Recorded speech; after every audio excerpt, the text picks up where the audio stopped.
तो हेलो दोस्तों, नमस्कार। आप सभी का हमारे यूट्यूब चैनल पर स्वागत है। यदि आप लोग क्लास 12th बायोलॉजी स्टूडेंट हैं और 2025 में बोर्ड परीक्षा देने वाले हैं, तो आज यह वीडियो आप सभी लोग के लिए बहुत ही ज़्यादा इम्पोर्टेंट रहने वाली है, क्योंकि आज की वीडियो में बात करने वाले क्लास 12th की बायोलॉजी की पूरी किताब से आपके जो सबसे ज़्यादा इम्पोर्टेंट अति लघु उत्तरीय प्रश्न होते हैं, जो कि आपके 2025 की बोर्ड परीक्षा में आ सकते हैं, उन सारे प्रश्नों का उत्तर यहाँ पर मैं आपको करवा रहा था। और इस सीरीज में अभी तक हम लोगों ने लेक्चर नंबर 7 तक देख लिया था। आज का वीडियो आपका लेक्चर नंबर 8 होने वाला है, ठीक है। तो आज का वीडियो आप सभी लोग के लिए बहुत ही इंपॉर्टेंट होने वाला है। यदि आप लोग क्लास 12th बायोलॉजी स्टूडेंट हैं और साथ ही में अपनी क्लास 12th की बायोलॉजी में 70 में बिल्कुल पक्का करना चाहते हैं, तो इस सीरीज में जितने भी वीडियोस कराए जा रहे हैं सभी को आप लोग अच्छे तरीके से फॉलो करिएगा। इन्हीं में से प्रश्न आपको अपनी बोर्ड परीक्षा कॉपी में देखने को मिलेंगे। इसके अलावा यदि आप लोगों ने बहुविकल्पी प्रश्न की सीरीज को नहीं देखा था, जिसमें हम लोगों ने क्लास 12th बायोलॉजी की पूरी किताब से आपके जितने भी इंपॉर्टेंट वो विकल्पी प्रश्न होते हैं उन सभी प्रश्नों को कराया है। तो यदि आपने उसे नहीं देखा तो इस वीडियो को देखने के बाद प्लेलिस्ट में जाकर के उसको भी देख सकते हैं।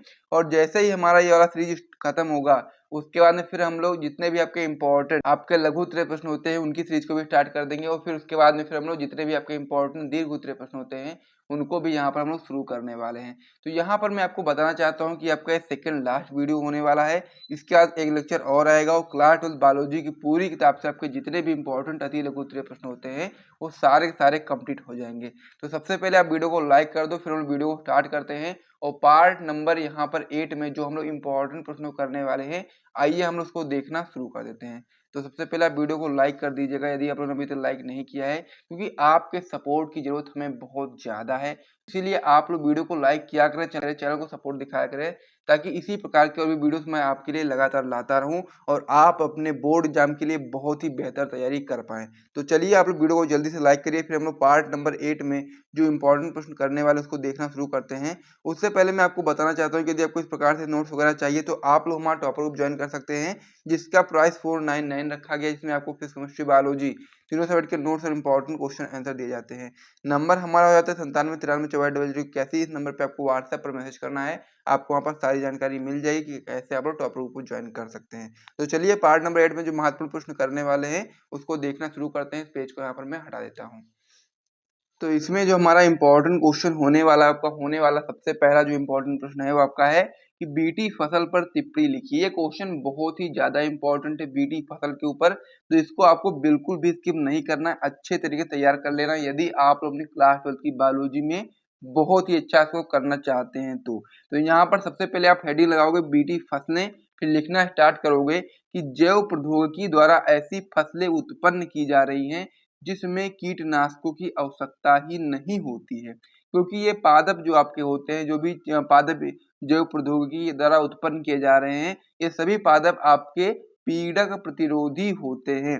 और बीटी आपका एक प्रकार का प्रतिविष है जो कि आपका बैसिलस thuringiensis जीवाणु से निर्मित होती है। तो इस प्रकार से आपको यहाँ पर याद रखना है कि जो बीटी फसलें होती हैं वो आपकी जैव प्रौद्योगिकी के द्वारा ऐसी फसलें उत्पन्न की जा रही हैं जिसमें कीटनाशकों को डालने की आवश्यकता नहीं पड़ती है, क्योंकि ये जो पादप होते हैं ये पादप जाति आपकी पहले से ही पीड़क प्रतिरोधी होती है, यानी कि उसमें कीड़े नहीं लगते हैं। और बीटी आपका एक प्रकार का प्रतिविष है जो कि आपका बैसिलस thuringiensis जीवाणु से निर्मित होती है। तो इस पहले वाले जो क्वेश्चन है इसको नोट कर लीजिए अच्छे तरीके से कि बीटी फसल क्या है। फिर हम लोग अगले क्वेश्चन की ओर बढ़ते हैं। और साथ में बीटी फसल एक बहुत ही इंपॉर्टेंट प्रश्न है, इसको आप लोग बिल्कुल भी इसकी मत करिएगा, अच्छे तरह तैयार कर लीजिएगा। तो चलिए अब हम लोग अगले क्वेश्चन की ओर बढ़ते हैं, यानी कि अगले क्वेश्चन की ओर, ठीक है। अगला क्वेश्चन आपका इसमें हो जाता है कि जैव प्रौद्योगिकी के चिकित्सीय उपयोग का वर्णन कीजिए। ये क्वेश्चन भी आपका इंपॉर्टेंट है, 1-2 नंबर में आ सकता है कि जैव प्रौद्योगिकी के आपको जो चिकित्सीय उपयोग होते हैं उनका वर्णन हम लोगों को करना है। तो इसमें आप बताएंगे कि जैव प्रौद्योगिकी के चिकित्सीय उपयोग निम्नलिखित हैं। कौन कौन से उपयोग हैं आइए देखते हैं। इसमें आपका पहला उपयोग है मानव इंसुलिन का उत्पादन जीवाणु द्वारा किया जाता है। तो ये पहला उपयोग होगा किसका, जैव प्रौद्योगिकी के चिकित्सीय उपयोग में। तो सबसे पहला जो इंपॉर्टेंट पॉइंट होता है आपका होता है मानव इंसुलिन, यानी कि जिस भी व्यक्ति को शुगर हो जाता है, यानी कि जो शुगर जो रोग हो जाता है, तो उसको यहाँ पर कंट्रोल करने के लिए मानव इंसुलिन का यहाँ पर उत्पादन किसके द्वारा किया जाता है, जैव प्रौद्योगिकी के अंतर्गत ही किया जाता है। तो ये आपका पहला हो गया। दूसरा पॉइंट आपका इसमें हो गया, जीनी चिकित्सा द्वारा अनुवांशिक रोग भी इसकी सहायता से दूर किए जा सकते हैं। तो इस प्रकार से जैव प्रौद्योगिकी के चिकित्सीय उपयोग निम्नलिखित हैं और ये उपयोग जो आपके हैं बहुत ही इंपॉर्टेंट है, तो इनको भी आप लोग अच्छे तरीके से तैयार कर लीजिएगा। फिर हम लोग अगले क्वेश्चन की ओर बढ़ते हैं और ये सारे प्रश्न जितने भी मैं आपको बता रहा हूँ सभी बहुत ही महत्वपूर्ण हैं। तो यदि आप लोग इन सारे प्रश्नों को ही केवल पढ़ लेते हो ना, तो आपके बहुत ही अच्छे मार्क्स अपने कह सकते हैं बोर्ड एग्जाम में आने वाले हैं। तो आप लोग वीडियो को लाइक कर दीजिएगा यदि आप लोगों ने अभी तक लाइक नहीं किया है। फिर हम लोग अगले क्वेश्चन की ओर बढ़ते हैं। अगला क्वेश्चन आपका इसमें हो जाता है कि बायोपायरेसी क्या है। ये भी आपका एक इम्पॉर्टेंट प्रश्न है कि बायोपायरेसी क्या है। तो इसमें उत्तर में आप बताएंगे कि विभिन्न बहुराष्ट्रीय कंपनियां या फिर अन्य संगठन जब किसी देश के जैविक संसाधनों का जो समुचित प्रतिकर होता है उसको भुगतान किए बिना ही अनाधिकृत रूप से उन संसाधनों का प्रयोग करते हैं, तो वो आपका बायोपायरेसी कहलाता है। यानी कहने का मतलब ये है कि जब बहुत सारी कंपनियां जो होती हैं या फिर अन्य जो संगठन होते हैं, जब किसी देश के जो आपका जैविक संसाधन है, ठीक है, उसका समुचित प्रतिकर यानी कि उसका समुचित भुगतान किए बिना ही अनाधिकृत रूप से जब उन संसाधनों का वो लोग उपयोग करने लगते हैं, तो वही आपका बायोपायरेसी कहलाता है। तो इस प्रकार से ये क्वेश्चन भी आपका हो गया, इसे भी नोट कर लीजिएगा। फिर हम लोग अगले क्वेश्चन की ओर बढ़ते हैं। अगला प्रश्न आपका इसमें हो जाता है कि पारजीवी जंतु से आप क्या समझते हो। ये भी आपका एक इम्पॉर्टेंट प्रश्न है। तो इसमें आप बताएंगे कि ऐसे जीव या जंतु जिनके डीएनए में हेर फेर या फिर आप बोल सकते हो आरडीएनए तकनीक द्वारा एक अतिरिक्त जीन व्यवस्था कर दिया जाता है जो आपका अभिव्यक्ति का भी प्रदर्शन करता है, पारजीवी या फिर अनुवांशिक परिवर्तित जीव कहलाते हैं। तो ये आपका होता है पारजीवी जंतु। तो इसमें आप क्या बताएंगे वह फिर से रिपीट करता हूँ कि ऐसे जीव या फिर जंतु जिनके डीएनए में हेर फेर करके यानी कि उनके डीएनए में कुछ बदलाव करके या फिर आरडीएनए तकनीक के द्वारा एक अतिरिक्त जीन व्यवस्था कर दिया जाता है जो कि आपका अभिव्यक्ति का भी प्रदर्शन करता है, पारजीवी या फिर अनुवांशिक परिवर्ती जीव कहलाते हैं। अब पारजीवी जंतुओं के रूप में सर्वाधिक संख्या में पाए जाने वाले जो जीव हैं आपके चूहे हैं। तो इसको भी आप लोग याद कर लीजिएगा कि पारजीवी जंतु क्या है और पारजीवी जंतु के रूप में सर्वाधिक पाया जाने वाला कौन सा जीव है। तो इसे आप लोग याद कर लीजिए, नोट कर लीजिए। फिर हम लोग अगले क्वेश्चन की ओर बढ़ते हैं नेक्स्ट पेज पर और प्रश्नों को देखते हैं। और साथ ही में आप लोग वीडियो को लाइक, चैनल को सब्सक्राइब और वीडियो को शेयर करना बिल्कुल भी मत भूला करो, क्योंकि आप लोगों की सपोर्ट की हमें बहुत ज़्यादा नीड है। तो इसीलिए आप लोग सपोर्ट दिखाया करो, आपका भी काम हो जाएगा और हम भी यहाँ पर इसीलिए मेहनत कर रहे हैं ताकि अधिक से अधिक लोगों तक हम जा सकें। तो चलिए ये क्वेश्चन आपका कंप्लीट हो गया, इसे आप लोग नोट कर लीजिएगा। फिर हम लोग अगले क्वेश्चन के ऊपर बढ़ते हैं नेक्स्ट पेज पर। अगला जो आपका यहाँ पर क्वेश्चन हो जाता है आपका हो जाता है कि जैल वैद्युत कण संचालन क्या है। तो क्या होता है जैल वैद्युत कण संचलन। तो इसमें आप बताएंगे उत्तर में कि जैल विद्युत कण संचलन एक पृथक्करण विधि, कौन सी विधि है, ये आपकी एक पृथक्करण विधि है जिसमें हम लोग जैव अणुओं, डीएनए, आरएनए, प्रोटीन आदि एवं उनके अनेक खंडों को विद्युत क्षेत्र में उनके आमाप एवं आवेशिता के आधार पर अलग अलग करते हैं, उसको ये हम लोग जैल वैद्युत कण संचलन बोलते हैं। एक बार फिर से रिपीट करता हूँ, आप अपनी कॉपी में नोट करिएगा कि जैल विद्युत कण संचलन एक पृथक्करण विधि है जिसमें हम लोग जैव अणुओं जैसे कि डीएनए हो गया, आरएनए हो गया, प्रोटीन हो गया आदि एवं उनके अनेक खंडों को हम लोग विद्युत क्षेत्र में उनके आमाप एवं आवेशिता के आधार पर अलग अलग करते हैं, इसको हम लोग जैल वैद्युत कण संचलन बोलते हैं। इसको भी नोट कर लीजिएगा। फिर हम लोग अगले क्वेश्चन की ओर बढ़ते हैं। अगला प्रश्न आपका इसमें दिया गया है कि डीएनए खंडों की पुंजकीकरण विधि को हम लोग क्या बोलते हैं। तो उत्तर में आप लोग बताएंगे कि डीएनए खंडों की पुंजकीकरण विधि को हम लोग साठगन विधि कहते हैं। तो इसको भी आप लोग नोट कर लीजिए, इंपॉर्टेंट प्रश्न है। फिर हम लोग अगले क्वेश्चन की ओर बढ़ते हैं। अगला प्रश्न आपका इसमें हो जाता है कि पुनर्योगज डीएनए का निर्माण सर्वप्रथम किसने किया था। तो ये भी आपका इंपॉर्टेंट प्रश्न है कि जो पुनर्योगज डीएनए है इसका निर्माण सर्वप्रथम किस वैज्ञानिक ने किया था। तो उत्तर में आप लोग बताएंगे कि स्टैनले कोहेन व हर्बर्ट बोयर ने सर्वप्रथम पुनर्योगज डीएनए का निर्माण किया था। इंपॉर्टेंट प्रश्न है, ये भी आपके एग्जाम में जरूर आ सकता है, इसको भी आप लोग तैयार करिएगा। फिर हम लोग अगले क्वेश्चन की ओर बढ़ते हैं। और अगला जो क्वेश्चन है ये काफ़ी इंपॉर्टेंट है और कई बार एग्जाम में आपके आया हुआ भी है। तो ये क्वेश्चन आपका इस प्रकार से है कि उस एंजाइम का नाम लिखिए जो आपका डीएनए अणु को खंडों में तोड़ देता है। तो हम लोग को उस एंजाइम का नाम बताना है जो कि आपका डीएनए अणु को खंडों में तोड़ने का कार्य करता है। तो उत्तर में आप लोग बताएंगे प्रतिबंधन एंडोन्यूक्लिएज एवं आप लोग हेक्सोन्यूक्लिएज इस प्रकार से बता सकते हो। तो यहाँ पर दोनों नाम आपको याद रख लेने हैं और जब भी क्वेश्चन आपके एग्जाम में आएगा आपको इतना लिखना है, आपको मार्क्स मिल जाएंगे। तो चलिए अब हम लोग अगले क्वेश्चन की ओर बढ़ते हैं। अगला प्रश्न आपका इसमें हो जाता है कि किसी एक क्लोनिंग संवाहक का नाम लिखिए जिसमें बिना गुणसूत्रीय नियंत्रण के स्वतंत्र रूप से जीवाणु कोशिकाओं के अंदर प्रतिकृति करने की क्षमता होती है।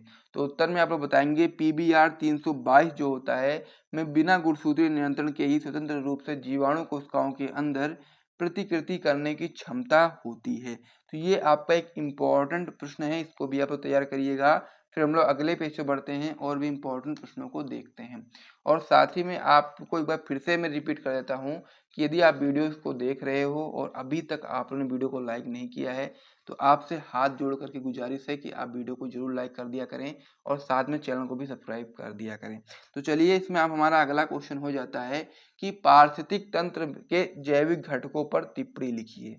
ये भी आपका एक इम्पॉर्टेंट प्रश्न है कि पारिस्थितिक तंत्र के जो जैविक घटक हैं वो कौन कौन से उनके बारे में बताइए। तो आप इसमें उत्तर में बताएंगे कि पारिस्थितिक तंत्र में पाए जाने वाले सभी सजीव जैसे कि पादप हो गया, जंतु हो गए, मानव हो गए, सूक्ष्म जीव हो गए, जीवाणु हो गए, विषाणु हो गए आदि इसके जैविक घटक होते हैं और ये आपके पारितंत्र में भिन्न भिन्न भूमिकाएं निभाते हुए पारिस्थितिक तंत्र को संतुलित बनाए रखते हैं। तो ये भी आपका एक इम्पॉर्टेंट प्रश्न है, इसको भी आप तैयार करिएगा अच्छे तरीके से। फिर हम लोग अगले क्वेश्चन की ओर बढ़ जाते हैं।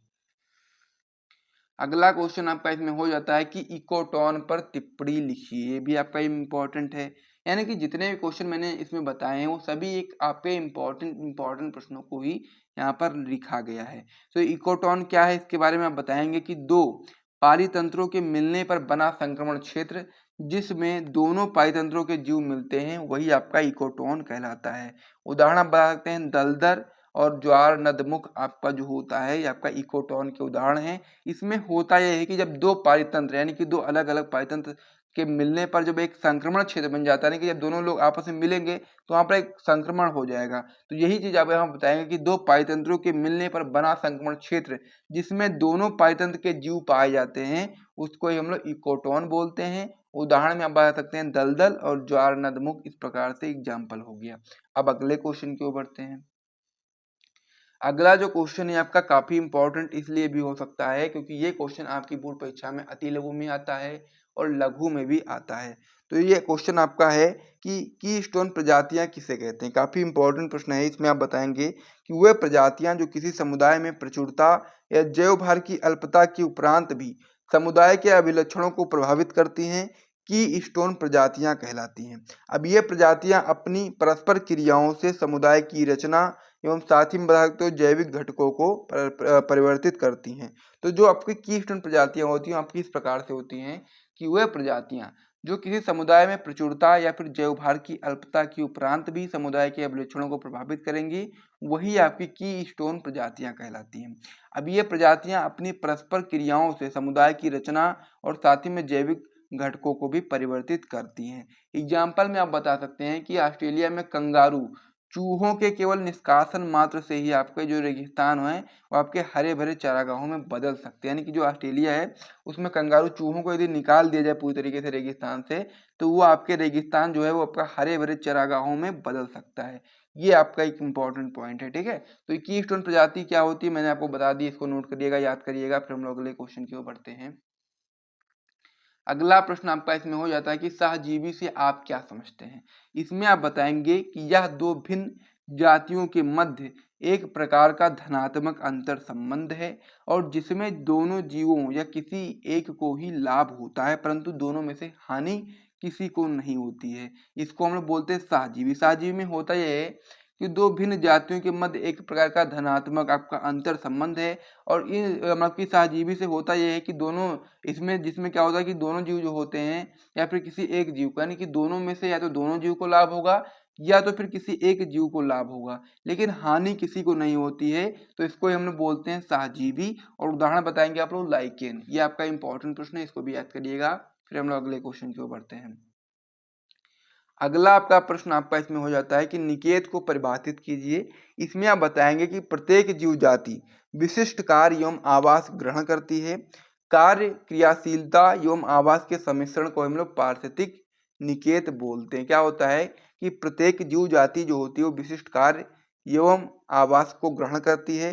कार्य, क्रियाशीलता एवं आवास के सम्मिश्रण को हम लोग पारिस्थितिक निकेत बोलते हैं। तो इस प्रकार से क्वेश्चन भी कंप्लीट हो गया है और इस लेक्चर में हम लोग को इतने ही प्रश्न करने थे। एक इसके बाद एक लेक्चर और आएगा और फिर आपके क्लास 12 बायोलॉजी की पूरी किताब में आपके जितने भी इंपॉर्टेंट अति लघुत्तम प्रश्न होते हैं पूरे के पूरे कंप्लीट हो जाएंगे। तो यहाँ पर हम लोग बहुविकल्पी का टॉपिक क्लियर कर ही चुके हैं। अति लघु का टॉपिक भी आपका नेक्स्ट वीडियो में कंप्लीट हो जाएगा। फिर यहाँ से आपकी समझो कि क्लास 12 की बायोलॉजी की आधी तैयारी आपकी हो चुकी है। उसके बाद फिर आधी तैयारी यानी कि लघु उत्तरीय प्रश्न और दीर्घ उत्तरीय प्रश्न उसको भी हम लोग स्टार्ट कर देंगे। तो इसीलिए आप वीडियो को लाइक जरूर किया करें, चैनल को सब्सक्राइब किया करें। फिर हम वीडियो को समाप्त करते हैं, मिलते हैं वीडियो में, तब तक के लिए जय हिंद।